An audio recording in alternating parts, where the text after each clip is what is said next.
Greetings everyone, and welcome back to a really exciting in-depth phone review. And you might ask, why is it exciting? It's because in today's one, I'm taking a look at the latest project from Unihertz, and that's called the Unihertz Jelly Max. And I've reviewed a few Unihertz devices on the channel before, including the Unihertz Luna, which was a bit of a disappointment, but then I reviewed the Jelly Star, and that was actually really cool. And I was looking forward to what Unihertz was going to release next, and here they have what they are claiming to be the world's smallest 5G smartphone, which is partially correct, but I'll talk about that very soon. And if you're not familiar with Unihertz, they've been making phones for specific niche parts of the phone market, like making phones with keyboards and tiny Android phones, and the latest project, the Jelly Max, is pretty good specs in a compact design, which I'm really excited to be taking a look at because I've been sent a prototype of the Jelly Max. So during this entire review, just make sure that you're aware that I'm looking at a prototype. Think of this video as like a quality assurance test if you want to, but a few things on this device are not final and some things aren't quite functioning properly, but Unihertz has reassured me that these issues will be fixed by the time the retail unit is ready. The look of it and the specifications are final, but software optimizations and such will be tweaked in time. So I have to give a massive thank you to Unihertz for sending this prototype out to me for review. I really do appreciate it. And this is going to be a first look as well. I'm one of a select few people to have a first look at this device, so I really do appreciate that. It is honestly really cool to be part of a testing phase for a company, so yeah, that's really awesome. Whatever feedback I have from this device, I'll be definitely passing on to Unihertz so they can make any according changes to the retail one once it's ready. And all my opinions in this video are my own. Unihertz has not paid me to look at this. They've just sent this out to me for review, and they've just said, hey, give us your honest feedback on this device. And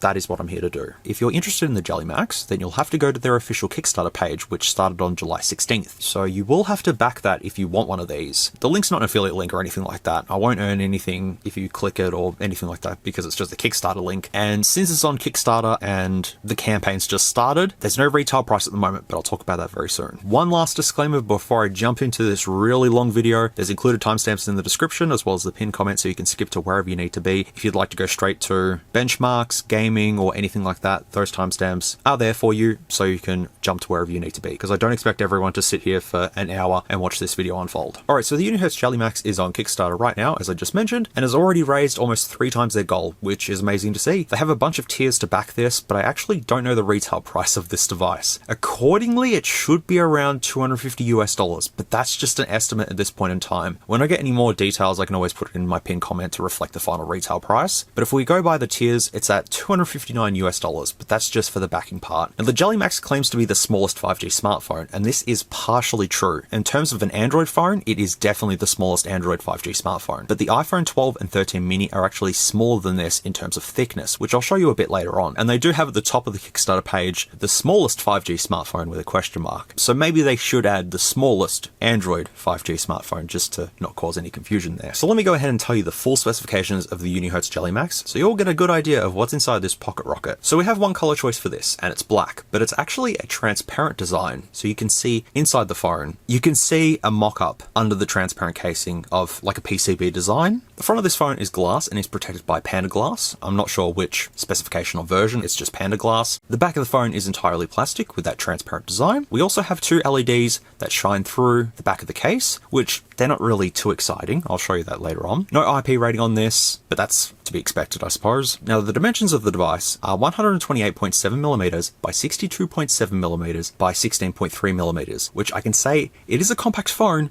but it is quite thick. In comparison, it's basically 2 iPhone 12 minis stacked together. Now, I wish it was a bit more thinner, but with the specs they've packed in this and the battery size, it comes at the cost of being a little bit thick. The system on chip is a MediaTek Dimensity 7300 and is based on a 4nm manufacturing process. This is an octa-core processor with a turbo frequency of 2.5 GHz, and that includes 2 clusters. The GPU in this is a Mali G615 MC2, which should be able to handle pretty much any game thrown at it. The RAM is 12 gigs of LPDDR5X, and it does say that you can have up to 24 gigs, but that's just 12 gigs of additional virtual memory, which I don't notice any performance increase with this on. Storage wise, we have 256 gigs on board and a micro SD card slot for additional storage up to 2 terabytes, which is really awesome to see on this. The display is a 5.05 inch 1520 by 720 IPS LCD, which is only 60 Hz. I really would have loved to have seen an OLED display at 90 Hz on this, but we just have an LCD, which for a phone that's this compact, it will be more than enough. We have a dual camera setup on the back, which consists consists of a 100 megapixel main camera and an 8 megapixel telephoto camera. Both cameras do not feature OIS, but they have EIS. And also just a note here, due to this being a prototype, the cameras and camera software are a bit iffy at the moment, so I really do hope they're improved on the retail model, but I'll show you that later on when I get to opening the cameras. Both cameras feature autofocus, which is good, and there's also a dual LED flash on the back which will help during low light scenarios. The front camera is 32 megapixels with fixed focus. It can film in 1080p and does offer EIS as well. The battery in this is 4000 milliamp hours, which is pretty good for a phone of this size, but as I said, it comes at a cost of being a little bit thick. The device also includes a 66 watt fast charger, which is honestly quite impressive for this. We don't get any wireless charging capabilities unfortunately, but we do have reverse charging support just in case you need it. The OS on this is Android 14 and Unihertz hasn't put too much on top of it. It's pretty much stock, apart from a couple of installed apps from Unihertz themselves. We've got Wi-Fi, Bluetooth, GPS, NFC, FM radio, USB Type-C 2.0 with on-the-go support. No headphone jack on this, but you can use an adapter if you want to. There is a customizable key on the side of the phone that you can assign to open up whatever you want, or you can use it for push to talk. That little key is super handy to have, and I wish a lot more phones included a customizable side key. It just makes things a lot easier. We've got a back-mounted fingerprint sensor, and sensor-wise we have a gyroscope, proximity, accelerometer, and an ambient light sensor. Now there's only a single loudspeaker in this phone. It would have been good to see stereo speakers, but due to the position of the loudspeaker on this, they wouldn't have been able to do this. Now we come to the supported networks on the Unihertz Jelly Max. On the Kickstarter page, there's actually a small picture that shows that it is a global unlocked phone, so it should definitely support all of those networks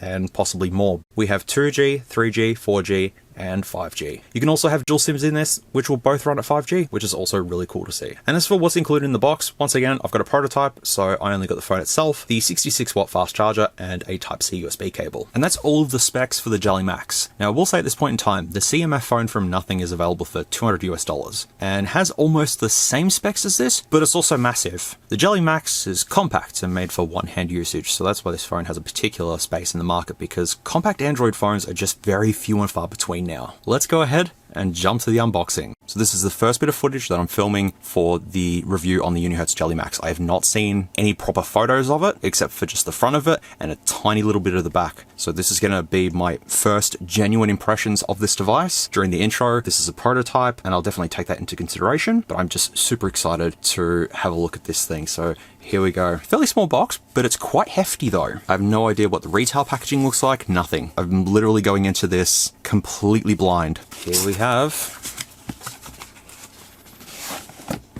the Jelly Max. Even though this is a prototype, the main features and design ideas will stay unchanged. The box may also change as well to maybe have some design on the front. We've got Jelly Max around the sides, Jelly Max there, and the information on the back, which has both IMEIs, the quick specs there, which we've already been over. I'm super excited. This is really good, because I think in the Unihertz Jelly Star video I said that their next one should be a 5G device, and well, here it is. Okay. So we've got a little card at the top, which has a SIM eject tool, manual, and a warranty card, which the warranty will be 1 year from Unihertz. The device itself just here. We'll come back to that. And there is the 66 watt fast charger there. So I'll definitely be testing to see how long it takes to charge from completely dead up to 100% using this. There is all the details for the charger just there. Finally, we have just a Type-C to Type-C cable, I'd say. Yep, Type-C to Type-C just there. All right, here it is.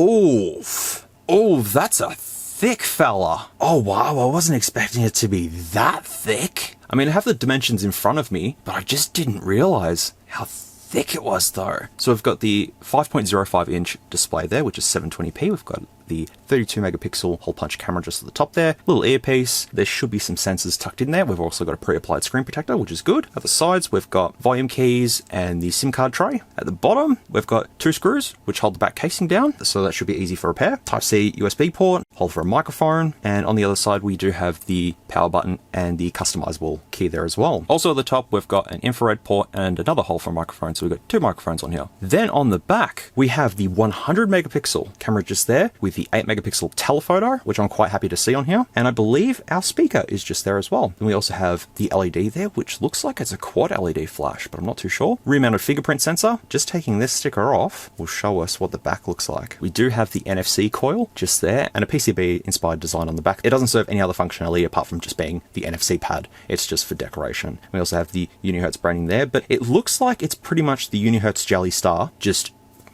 stretched out with better specs. So Unihertz says this is the world's smallest 5G smartphone. Here is the iPhone 12 mini right next to it. And while it is smaller than the iPhone 12 mini, being shorter, it's also kind of double the thickness of an iPhone 12 mini. That's quite a hefty unit right there. All right, let's take the SIM card tray out, which we have support for 2 nano SIMs, both running at 5G, or 1 nano SIM running at 5G with a micro SD card. I'll be testing dual 5G later on. Now, is it the red key or the black key to power this on?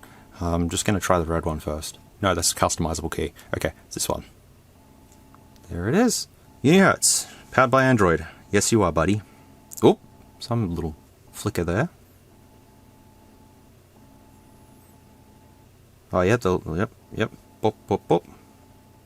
Okay, we'll boot it up. So we do have some bezels going on. They aren't too bad. The chin and the sides, most notably. The top is fine, but that's just a little thick. But it's okay though, it's fine. Screen looks okay so far, but let me go ahead and connect it to Wi-Fi. It's really cool to have a device that's bigger than the Jelly Star, but not as big as like, you know, my S23 Ultra, for example. I mean, it's a considerable difference right there. It's nice to go back to something a little bit, you know, smaller, but it's definitely the smallest 5G Android device. Just not in terms of kind of thickness though. But we've got a 4000 milliamp hour battery in this, so that's going to hold up quite well. I'm going to sign into my Gmail on this. So how does typing feel? It actually wasn't too bad. To be honest, I reckon I could definitely get used to this form factor. I'll try the Fingerprint. So with the Fingerprint, if you have a case on this, it'd be a lot better, but it is completely flush against the back panel. So it's kind of a little bit hard to look for. There's a little tiny bit that's recessed just at the top there. You might struggle to sort of find it at first. You'd probably have to use it a little bit to get used to that. You can sort of see there how it's flat for the most part, but it's got a little recessed bit up there for that fingerprint sensor. We'll do face unlock too. Okay, looking good. Whoa, the wallpaper moves. That's nifty. So it's definitely responsive. Only a 60 Hz display. We do have something called Mobile Manager there. We've also got a student mode, Toolbox, and the remote application for the infrared. So there's a couple of apps that Unihertz has added on top, which has been on the previous models before, so that's nothing unusual. This is also using gestures, which I'm not used to gestures. I'm just going to put the buttons on. Swiping down from the top, it's doing some setup there. Let's try the torch to see how bright this is. Hey, that's bright. Wow. For a little tiny thing like this, that's bright, but hopefully there's more than like 2 LEDs in there. That'll definitely help with night shots. And the display brightness is fair. It's definitely nowhere near as bright as an OLED display, but it's reasonable enough. I really wish they would have put like a 90 Hz OLED or something like that on here. I think that really would have made this better. But so far as it is, the LCD is reasonable enough. And if we go for a bit of a look at the LCD, the colors are quite good, and it is fairly sharp for only being 720p. Let me lock this and try fingerprint sensor. So I'm trying to find the sensor. Okay, but it did work. Works reasonable enough.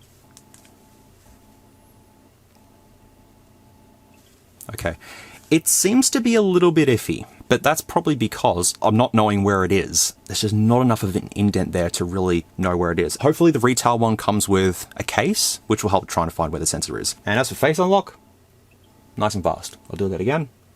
Beautiful. Touching and holding on the main screen, wallpaper and style. So we can change the wallpaper. Oh, that's a whole heap of them. Do they move though? Or are they all just sort of stationary? They're just stationary. Okay. Oh, there's live wallpapers here. There's only one on here. I was hoping for more. But all of these wallpapers appear to be ones that I've seen on the previous Unihertz models before. Look at that. Look at the colors on that. That's pretty good. That's quite decent for what it is, I'm not going to lie. I could also customize the color and stuff, but I'll just leave that, it's not important. Home settings, I'm going to turn off the swipe to access the Google app, because that's slightly annoying. So what I want to do now is go straight into settings.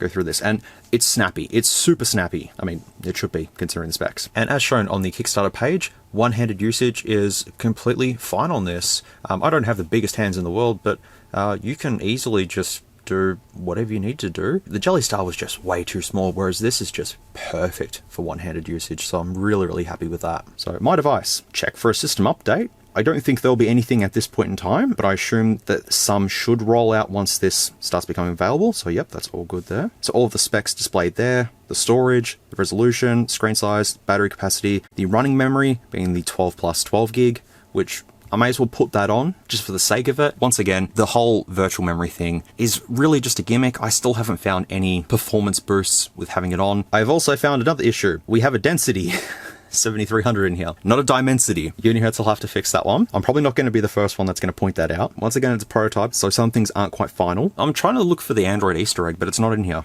It's in About Phone. This is just a summary of what you got in this device. Network and internet, which I'm connected to my 5 GHz network. Let's see if I've got 5G. I certainly do. 5G full strength with Telstra. So let me give this a quick call and see how it sounds. I'm really hoping for it to just light up. It'd be a... Wait, it does have lights! There's little tiny lights, but it's lights! I'm kind of happy about that. It's just 2 LEDs, but that doesn't matter. We've got lights! But that's it though. I don't think there's any other LEDs. Nah, that's it. Okay. So I've called this with Telstra and Vodafone, and Telstra's a bit muffled, but Vodafone sounds really good. So I'll splice in the call quality from this, have a listen, see what you think, and we'll come back. Testing Telstra on the Unihertz Jelly Max. This is what it sounds like, and from my quick testing, it sounds pretty good for what it is. I mean, like, it's a bit muffled, but it's not overall too bad. I'm hoping this will sound a bit better with Vodafone. So let's switch to the microphone on Telstra, see how that sounds, and then move on to Vodafone. All right, so this is the microphone quality of the Unihertz Jelly Max on Telstra, and yeah, it sounds all right for what it is. Nothing too spectacular. Any interference that you can hear is likely due to my microphone picking this up. But let's try Vodafone and see if there's any difference. This is the call quality on the Unihertz Jelly Max with Vodafone, and it sounds really good. So I was just with Telstra, sounded a little bit muffled, but using Vodafone, this is what it sounds like, and it sounds crystal clear. And it's definitely using VoLTE, which is great. So we'll go back to the microphone and see how that sounds. And this is the microphone quality on the Unihertz Jelly Max with Vodafone. And this is what it sounds like. Sounds good. Sounds nice and clear. Yeah, I'm just glad that calls actually turned out really good on this. When I first tried it with Telstra, it sounded really iffy, but with Vodafone, much better. So all good with this. So let's move on. And you've just heard the call quality from the Unihertz Jelly Max. And yeah, Telstra is just a bit muffled on this, whereas Vodafone, it's definitely taking advantage of VoLTE and it sounds really good. Telstra is just hit and miss. Sometimes it sounds really good on some phones and then sometimes it just sounds garbage. But Telstra was average on this, but Vodafone sounded really good. And both SIM cards were running at 5G. Also says here 2G. Allow 2G. 2G is less secure but may improve your connection in some locations. It's unfortunate that they cut off 2G. It still could be useful. Connected to devices, we have Bluetooth, NFC, cast printing, Chromebook, QuickShare, and Android Auto. NFC doesn't pick up at the moment, but once you have like Google Pay open or something, it'll definitely work. Let me go through the apps list really quickly, just to see if there's anything that's worth opening up in Quick Shortcut Maker. There might be something, like a factory test or something. Once again, I'm pretty trustworthy with Unihertz. Nothing really dodgy has come out of any of their products that I've tested so far. So I would say all would be good in that regards. It's just a lot of stuff here because it's Android 14 and, well, yeah, there's a lot of stuff here. It's quite a lot. Factory test. Fan cooling. Okay, cool. Well, yep, alright. Fan cooling. It'd be hilarious if there's a little tiny fan in there. But no, there's not. Health Connect, IMEI tool. Also, there might be things in here that won't actually be on the release version. So keep that in mind as well. Unihertz may take off some of this stuff. Like, I don't know what this stuff is here, like OP12, OP20, no idea what that is. I'm just sort of paying attention to all of this stuff, just trying to take it all in. There's a lot here. There is so much here. Squircle. Switch access, yep, that's all good. System UI. Have I tried Android 14 on the channel before? I don't think I have.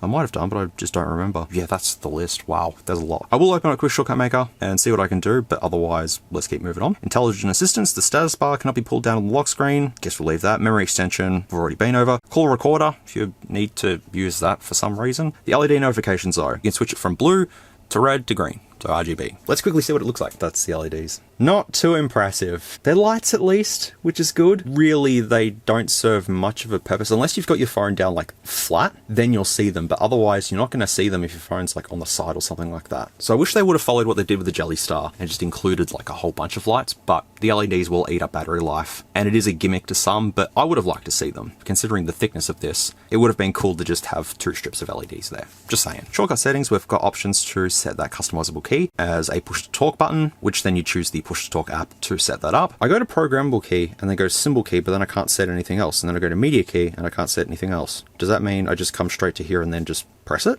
Let me just press it. Ah, there we go. And then I'll add a card. to see if the NFC works. There we go, NFC definitely works. You can have 3 modes, which is just single pressing it, long pressing it, and then double pressing it. So you can have 3 functions right there on that button, which is quite handy to have, honestly. And you can set basically any app to be assigned to that key. So that's definitely a positive for me, especially if you want to use this as a remote control. You just have the remote application assigned to that key, press it, and then start using it. That's one of the options. Now, battery, 34% we're at now. I did open it up at 36%. I will be doing a battery test on this as well as a charging test. So I'll splice that info in for you all now to let you know how that goes. All right, so I've done a battery test on this, and I was using this for browsing, installing Genshin Impact, watching a couple of videos, and it dropped from 100% to 35% over 72 hours. And I did leave this on standby with Wi-Fi and 5G, and yeah, it dropped down to 35%. And as I said, that was with general usage. And then I decided to leave it just on standby, and it dropped down to 3% in 120 hours. So I got another 52 hours out of 32% battery life on standby. So you should be able to get a day's worth of battery life out of this with moderate to heavy usage. It does say 2 days and 1 hour left on 94%, but if you're going to be using this for normal purposes, I expect a day without having to charge it. That's a full, complete day. It could last longer if you put the battery saver on, but just for my testing, a day, no problems. And as for charging this back up, it took 36 minutes to get from completely dead to 100% with the included 66 watt fast charger. So if your device is completely dead, it'll only take half an hour to get it back to 100%. So I am very happy with the battery performance on this. So let's get moving on. Storage we don't really need to go into. Sound and vibrations, we have a hi-fi mode. They've got rid of best loudness and put hi-fi mode for that now. That's kind of neat. Display. The adaptive brightness is actually off. I'm going to switch that on. Okay, maybe I should have that off for now. You can have dark theme if you want, like that. Or off. I'll just leave it as it is. Wallpaper and style, we've already sort of looked through. More lock screen options. Oh, I can add text on the lock screen. And if I lock it, it should say SMOOREZ now. SMOOREZ down the bottom, yeah. Accessibility, switch access, talkback, font size, all that good stuff here. So if you do need to use accessibility with this, it's got you covered there. Security and privacy, we don't really need to go into. Same as location, safety and emergency, password, digital well-being. You can set that up if you need to. Google, I don't need to go into as well. System, I will go into because I can go straight to gestures and then change this to buttons. There we go, that's better. And then I can have it to that way, which is what I'm used to, and that will make navigating much easier for me. But you've got that option to use navigation gestures if you want to. System update, we'll just check it through here to see if there's anything, but it should be all good. And finally, in About Phone, we have a third system update option. Oh no, it's the same one. Okay, we've got the build number just there, 28th 6th. 2024. That was only a couple of weeks ago. And in the Android version, we do have the kernel version, baseband, the security updates 5th of May, 2024, but the Android version 14. I actually don't know how to use the Android 14 Easter egg. What is it? You're holding it? We're launching a rocket. Oh, cool. That's neat. Whee! Alright, that's the Android 14 Easter egg. I didn't know that was a thing. But otherwise, that's all settings done. So far, I mean, it's super snappy for having 12 gigs of RAM and the Dimensity 7300 octa-core. Super snappy as it is. So I think what we should do is start testing this out as I normally do. Start at the start and make our way along. So assistant, I don't need to open. Calculator, I'll just check for the sake of it. Okay, it's just usual calculator. Now, as I said at the beginning of the video, the cameras aren't quite finalized on this, and the camera software on this is pretty lacking, but I'm going to quickly show you what it looks like anyways. So this is what it's currently looking like, and my unit just has problems autofocusing. Even if I have the flash off, it just sort of, it works, but most of the shots that I was trying to do just ended up out of focus. You can use the telephoto, that does have autofocus, but you cannot film videos with a telephoto camera at the moment, on this prototype unit anyways. And videos is 4K on the back and 1080p on the front, but there's no HDR, there's no beauty options, there's really not a whole lot going on here because this software is just sort of thrown on due to this being a prototype. So the retail one should have a more feature-packed camera software, but just at the moment with mine, I can't really do too much. But I'll splice in the photos and videos that I did take with this. As I said, just keep in mind that they aren't finalized yet. They do look pretty iffy. Have a look at them and see what you think.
Alright, testing video quality on the Unihertz Jelly Max. This is what it looks like, and this is with EIS on.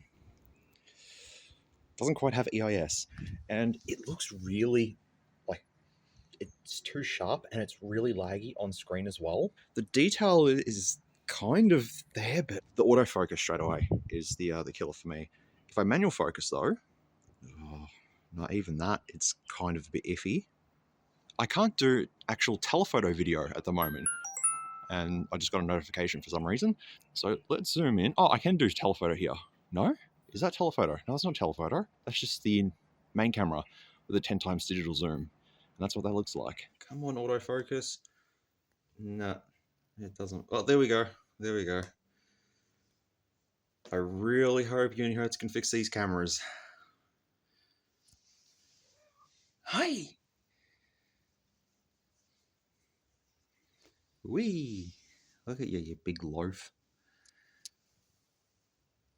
Whoop. Say, look, it just... Wow. Oh, it's ruining the Ripley cuteness. Oh, come on.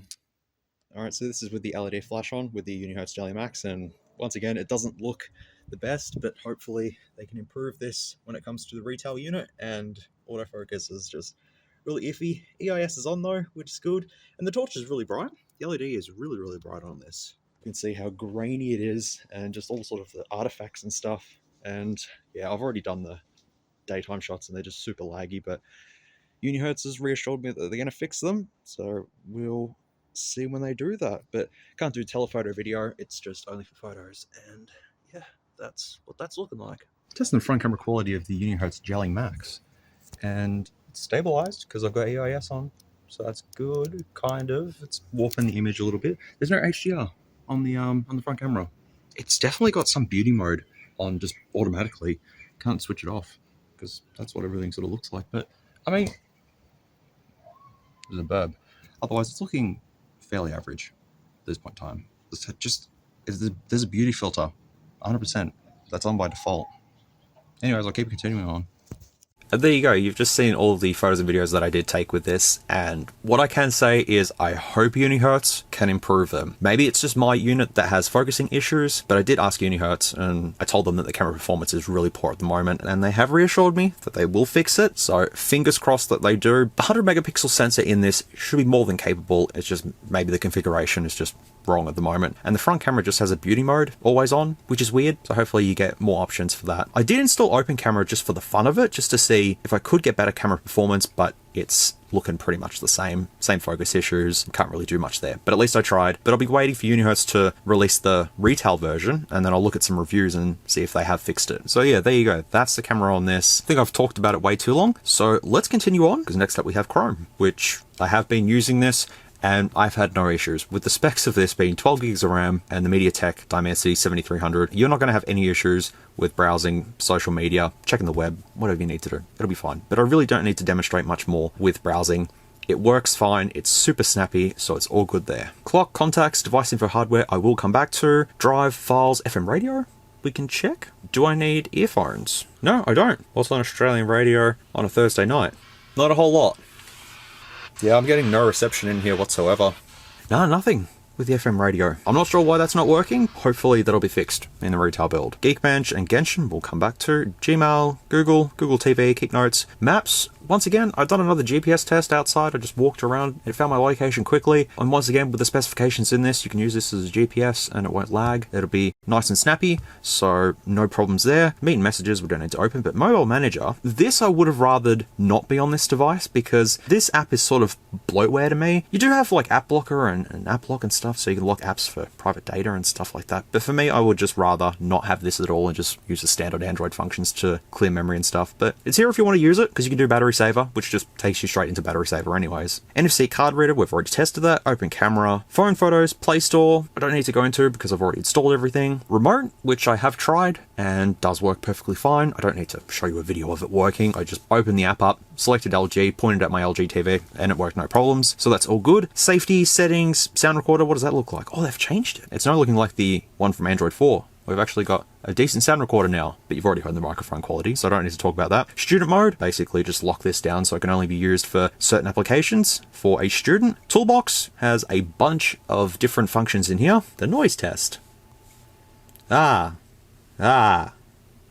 You've seen all this before on other devices I've tested on the channel, but like flashlight, for example, that all works there. Bubble level, picture hanging, measure height, magnifier, which just uses the main camera and you can just go wee. This is why you don't need a macro sensor. See, you can use the fibers of my mouse mat there. Is it using the telephoto? No, it's not using the telephoto, it's using the main sensor. Strange. Alarm is gonna scream, of course. Pedometer, plumb bob, protractor, and a speedometer.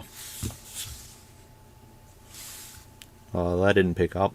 That's okay. You get the idea, I think. We're left with YouTube and YouTube Music. Costa Rica should play at 4K, but we only have a 720p display on this. Regardless of what setting I have this on, it's going to run fine. We also have HDR on this display as well, so I'll just bump it to 4K, 60 FPS, and just watch it. Perfect. If I just hold it still, it won't come up. Yeah, look, it looks pretty good. Even at 720p, that still looks pretty nice for what it is. As I've said a few times, I just wish there was an OLED on here instead of the 720p IPS LCD, but you know, it is what it is on this little compact phone. You can watch stuff in 4K on a 720p display if you want, but it's kind of useless. You may as well just have it at 720p. And finally, YouTube Music, let's test the speaker. So BFG Division on the Jelly Max. Oh, sounds a little something like this.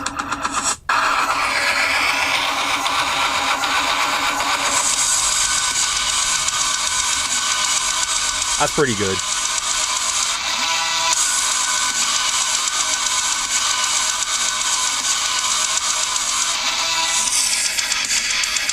Got the kicks.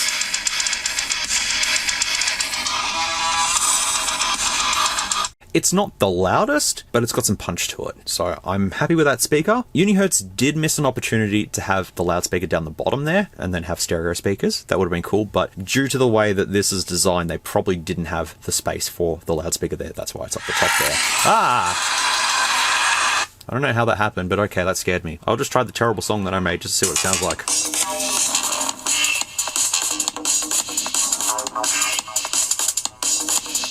Yeah, that sounds good.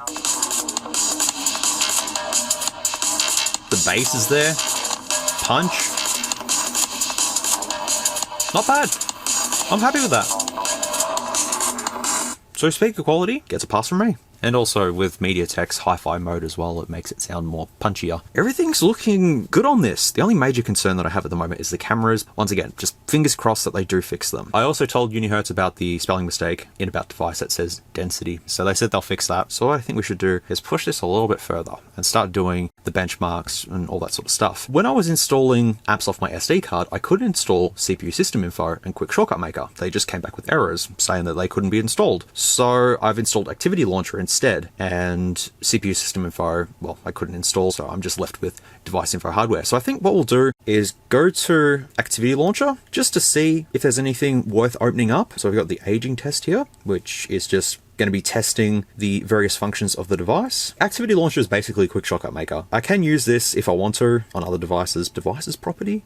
It's just telling me the cameras, which a friend of mine told me that the telephoto lens is made by SK Hynix, which is super strange, but I'll agree with that. Fan cooling. Let's see what the fan cooling is. What is the...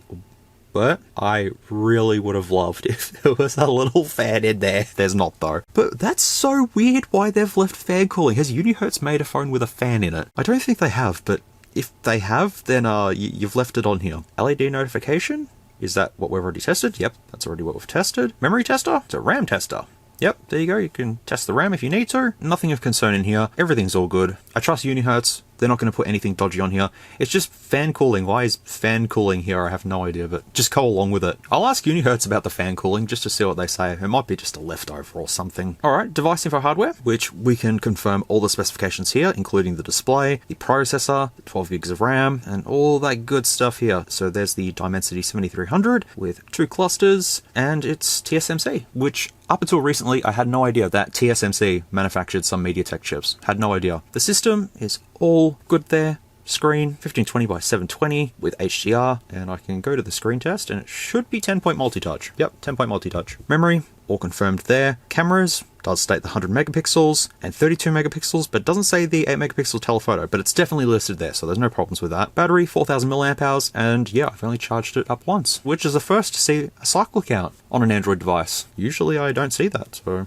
that's good to see. And sensors, we have everything but a barometer. All the specifications check out, so that's not an issue there. But what I want to do is open Geekbench 5. So I've got Geekbench 5 on here, as well as Geekbench 6. So I will run both benchmarks on both apps, just to see what we get and see what it comes close to. Geekbench 5 is finished, and we got 776 for single and 2950 for the multi-core score, which I'll display some other specs to the side. It's not near the Snapdragon 888, which got 1078 for single and 3433 for multi, but that's a decent flagship processor. So comparing to a Dimensity 700, which got 539 for single and 1651 for multi-core score, definitely better than a Dimensity 700. These numbers that I'm seeing are pretty decent for the size of this. It's not a big slab. It's a compact device that has really decent performance in this, according to the numbers anyways, which to you, the numbers might not mean much, but to me, that gives me a good idea that what we're running in this is quite powerful. But I'm going to try Geekbench 6 to see what score I get with this, and I'll just compare it to the Unihertz Luna, which I looked at last year sometime, so we'll see what this comes back with. And Geekbench 6 is done, which we've got 1009 for single and 3126 for the multi-core score, which compares to the Unihertz Luna, which got 723 for single and 2005 for the multi-core score. I can safely say with the numbers that I'm seeing on here compared to the Luna,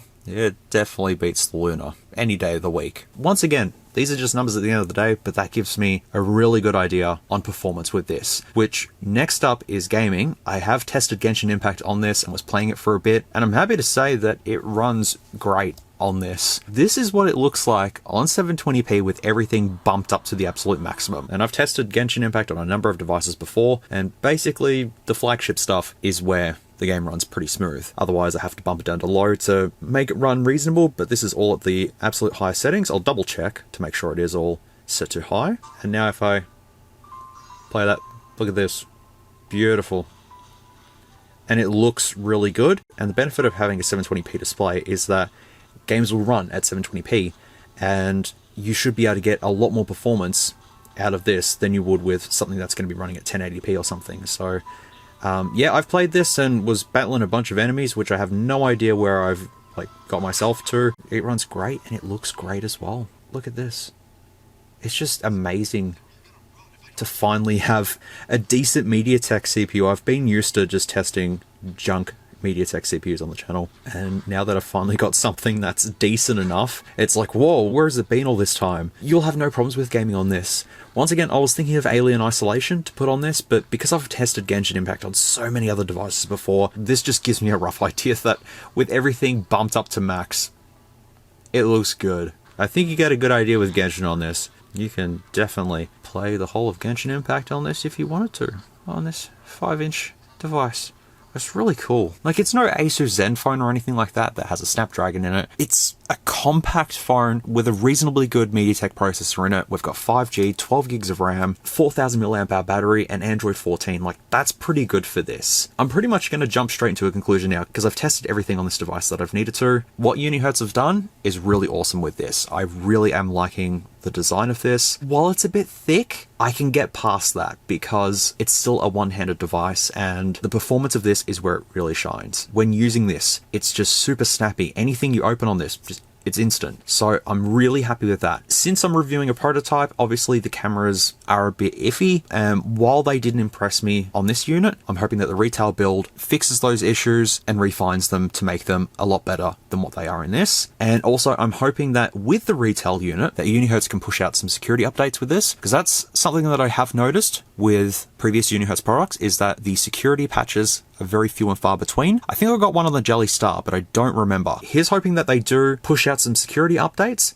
to keep the phone more up to date and stuff, but I don't know how much more they will do in the future. From my experience with testing this, as I said, I'm very happy with it. It's a massive improvement over the Jelly Star, and while I would have liked to have seen more lights in this, we just have the two tiny LEDs, which don't serve much function, but it is what it is. At least we've got lights, but it would have been cool if there was, as I said, 2 strips or something like that all in there. That would have been awesome if it just lit up, but that's a gimmick to some, as I said earlier, and earlier criticisms were the screen, which at 720p LCD is fine, but I would have rathered an OLED with maybe 90 Hz or something like that. Just would have given this that extra touch. And a headphone jack would have been appreciated, but you can't ask for a lot of stuff on a phone that's of this size. Since there should be a case that comes with the retail unit, that case will help you find where the fingerprint sensor is, but as it is, it's just a little bit flat there and it's a bit difficult to find. What I'm hoping to see is when this is finally launched and when people actually have the retail unit in their hands, that Unihertz adds a whole bunch of finesse to the product to deliver a really good experience for those who back this and receive a device that's potentially the smallest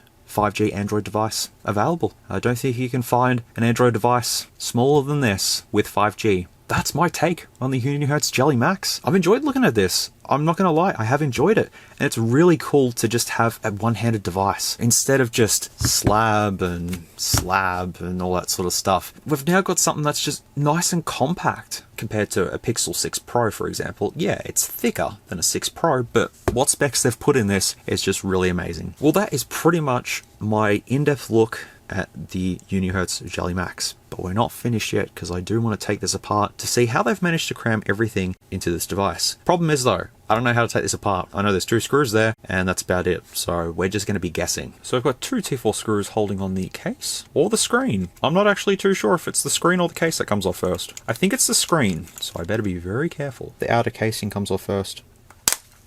Alright, and taking the back off, that's it. So it's just a piece of paper that they've put in here. You could take this out, right? And there you go. Now it's a proper transparent experience. If you wanted to, you could do that. But the NFC pad's there. So that's why they've put this on top to give it that sort of look. You definitely get to see the sides of the device through the transparent housing. It's cool seeing it though, that it's transparent. I'll take transparent over just normal back glass any day, but that's plastic. The fingerprint sensor is also part of the back housing and connects via a bunch of little pins that are just there. Also, what you could do is print out your own picture. Have a picture of your loved ones or something in there, if you want to. Just an idea. There's also another Torx screw just here holding down something. Ah, that's holding down the NFC just there. So it's all just Torx 4 screws that hold down the back plastic here. So I'll take all these off. So before I take out the plastics, I'll pop off this little subboard just here, just so that doesn't get caught while I'm taking off the plastics. And there's also the dual LED flash on there as well. Oh, okay, comes off in segments. So that's the top there with the earpiece just encased in there, which sounded pretty good, so I don't have any criticisms there. And the bottom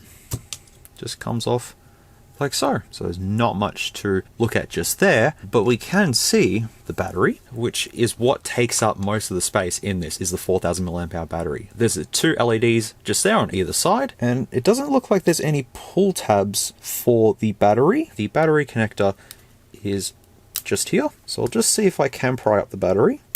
Oh, yep.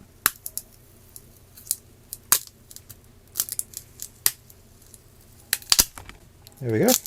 There is kind of a pull tab just there, which would have been helpful. That's the 4000 mAh battery there. Does this have any information on it? No, it doesn't look like there's any information on it. With taking that off, now we have access to the motherboard. No movement except for the focus. So there's 5 screws that hold down the motherboard. Take these off. Oh, wow. I was not expecting that.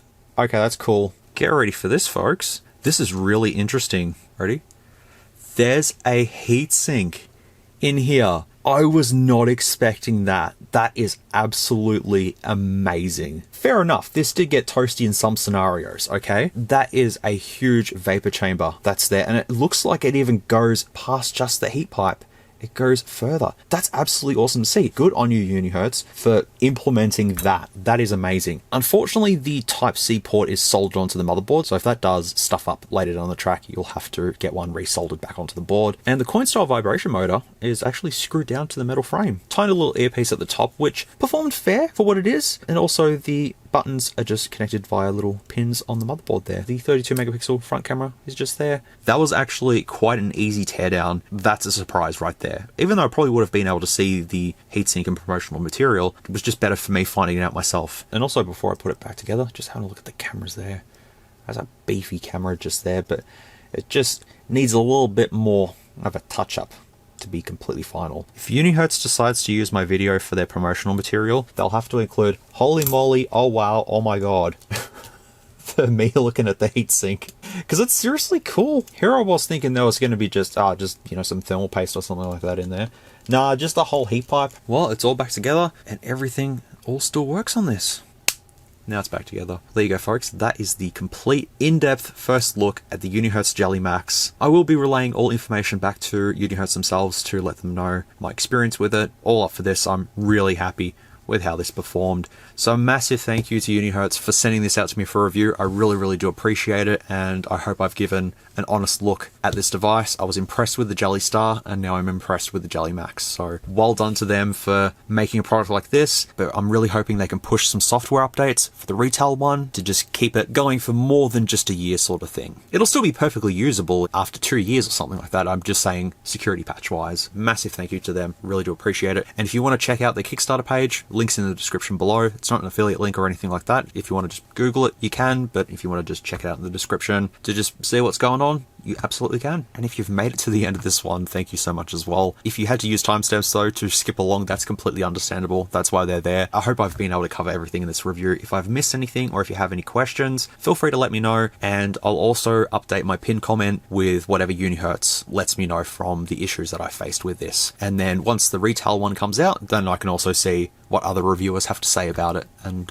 yeah, go from there. That'll do it for this one. Thank you all so much once again for watching. I really do appreciate it. Feel free to let me know what you thought of this one down in the comments below. It'd be interesting to hear what you folks have to say. It's like the first time I've been genuinely impressed with a MediaTek processor. Let me just say that. But anyways, folks, that's it from me. Thank you all so much once again. Appreciate you all. As always, take care, stay safe, be good people. I'll see you all in the next one, which will probably be another sample review, because I accepted too many, which I shouldn't have done, but I'm doing my best here. Till the next time I see you all, keep being awesome, and I'll see you all very soon. Bye! If you like this content, feel free to leave a like or a dislike if you didn't. Thanks heaps for watching, and I'll catch you all in the next video.